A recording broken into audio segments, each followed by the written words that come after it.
Can anyone see me? Hello? Somebody please switch on the light.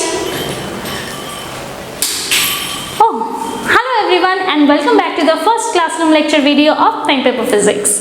This time we are going to start with the topic electricity, and every time we will learn a small part of it. That means the whole chapter electricity will be divided into different segments. So, before we start the video, please make sure you have subscribed to my channel and press the bell icon for any further notification. Now, without any more delay, let's move into the video. First, we will start with the introduction to electricity. That means, what is electricity, or what do you understand when we talk about electricity? If you ask me, I will say electricity is a form of energy. That means, more specifically, if I say it's electrical energy. Now, how can I say that it's an energy? I'll show you a simple thing. Please switch off the light. Now switch on the light, please. That means here when the switch is on, the electrical energy is converted into light energy, and because of that light energy you are able to see me. So I can say that when I talk about electricity, it's basically electrical energy that I am talking about.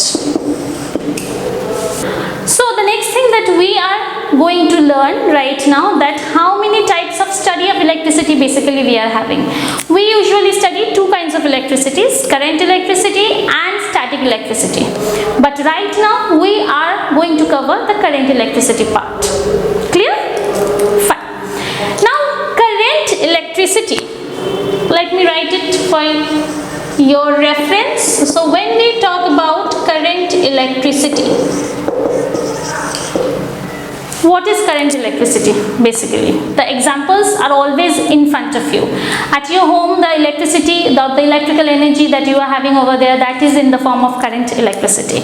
So, the first basic thing that we will learn about it, that what is current electricity all about? So, current electricity is basically flow of electrons. Clear?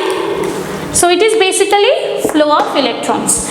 Now what is electron? How is it related to current electricity? That we are going to learn further in the video. So here I am showing you the basic structure of an atom. That means this is an atomic structure. You must have learned this in chemistry, right? So let me just give you an introduction to this, that an atom is basically consists of three kinds of particles. Number one, we can say proton. Number two, neutron. And number three, electron. Proton is positively charged, neutron is uncharged, and electron is negatively charged. Now you can clearly see I have written P and N over here. That means proton and neutron are bound together and they are forming the nucleus at the center of the atom. That means they are forming the nucleus. Now what electron is doing? Electron is revolving around the nucleus in a fixed orbit. Okay. Now the first orbit can have maximum 2 number of electrons. The second orbit can maximum have 8 number of electrons. Here I am showing you the electronic configuration as 2, 8, 3. So as a whole, the number of electrons in this case is 13. Next important thing about atoms, we know that atoms are electrically neutral. Now an atom is having number of electrons 13. That means we can say that the charge or negative charge, more specifically, negative charge is minus 13e, where E is the charge of 1 electron. So definitely the atom is going to have same number of proton as it is electrically neutral. So clear about the atomic structure? So another important point that we have noted over here, that number of electrons in an atom is equal to number of protons in the atom. So that's why from here we can conclude they are electrically neutral. Clear?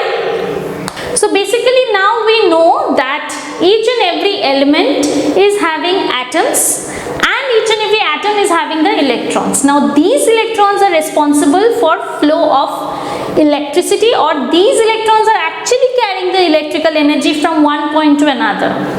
That means from source to any kind of object, like over here we have the light bulb.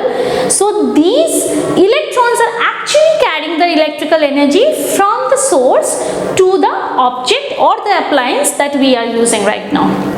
Now my next question is, all the elements will carry the electrical energy. That means any element will carry the electrical energy.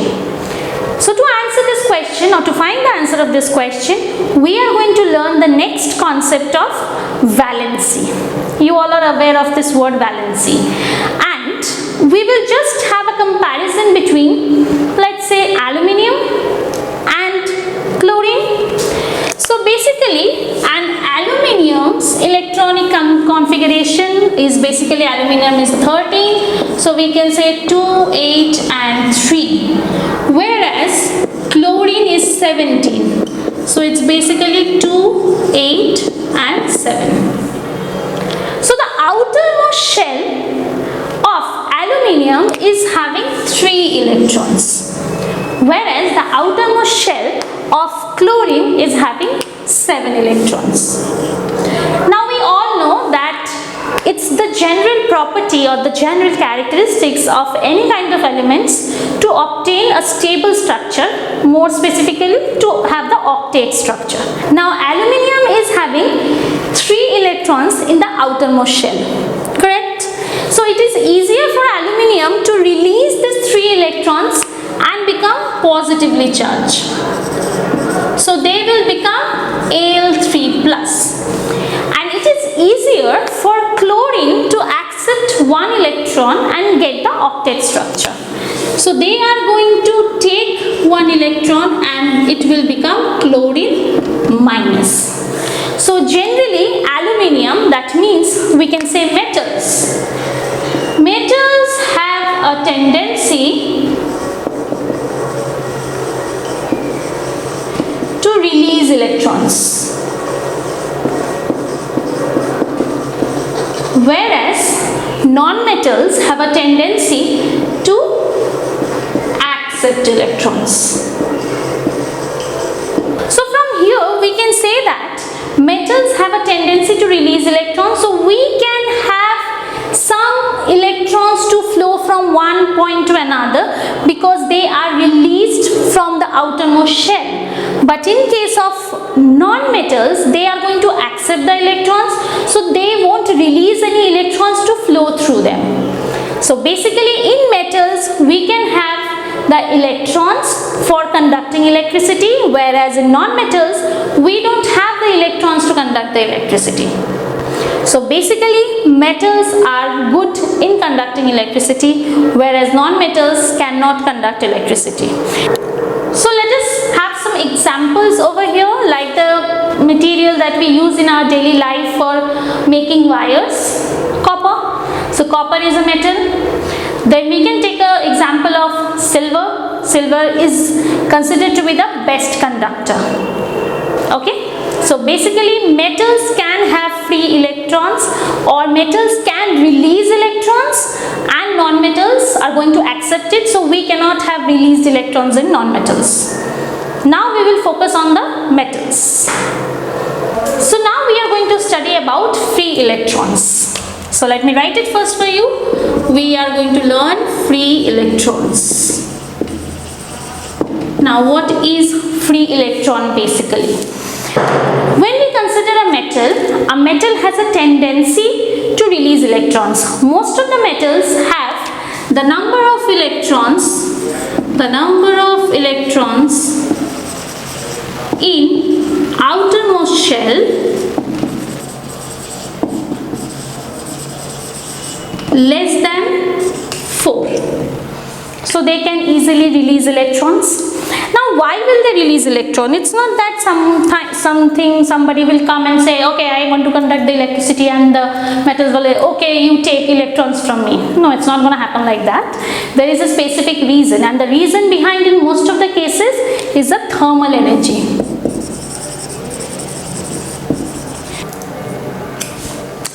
Now thermal energy is basically that whenever the atoms in a metal is accepting or absorbing the thermal energy, their average kinetic energy increases. Now due to this increase of kinetic energy, the speed of the electrons increases with which they are revolving around the orbit.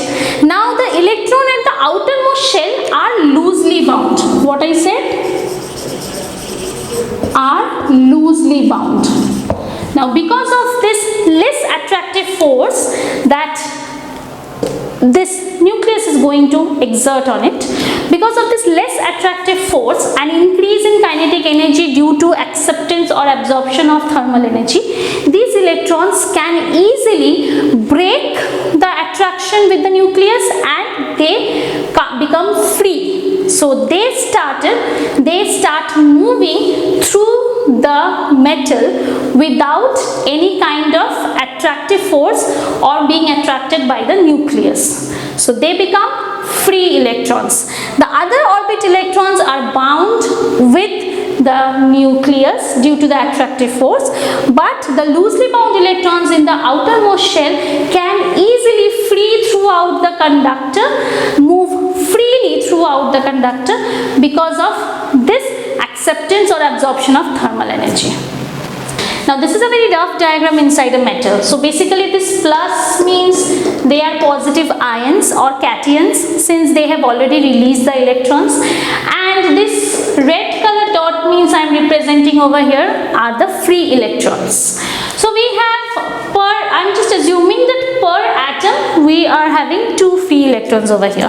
Now what happens to the free electrons? I said that the electrons are moving randomly here and there. Now what happens to these electrons? Each and every electron, there is no fixed path to it. They can randomly move in any directions.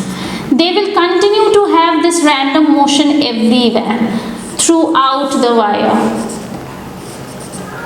And whenever the if 2 electrons are coming closer to each other, they will definitely repel each other and they will move away from each other. In this way, the electrons will continuously moving throughout the conductor. This is what happens inside a conductor, or you can say inside a metal.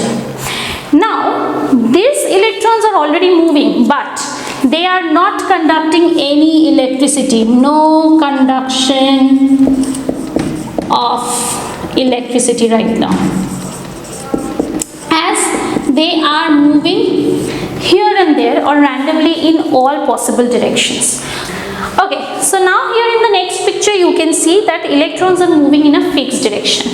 Now when we have this flow of electrons in a particular direction or in a fixed direction, we call it current.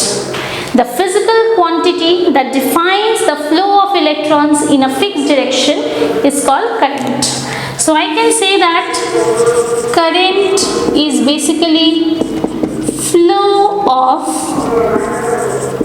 electrons in a fixed direction. So basically we have already learned that a directed flow of electron is called current. So the physical quantity that represents the directed flow of electron is current. So let us just sum up the scenario that first that electrons are moving in all possible directions in the metal. Now after that they will start moving in a fixed direction which is known as current. But it's not that suddenly it will start moving in a fixed direction. It's basically there is a reason behind it, and that reason is potential difference. But one by one we will learn about current and potential difference further in the next video. Next video will be on the details of current and the electronic theory behind the flow of electrons and current, their SI units and everything. So thank you for watching the whole video. Hope to see you in the next video, and hope my video have helped you in learning in a better way. Till then, keep learning physics, keep loving physics, and definitely subscribe to my channel before you go if you haven't yet subscribed, and follow me in all the social medias. The links are given in the description box below. And please do comment about this video, whatever you have learned, and any kind of doubt, anything that you haven't understood, please write it in the comment section. I am eagerly waiting for your comments. And once again, thank you very much all. Thank you very much for inspiring me, and just thank you for everything. Bye bye.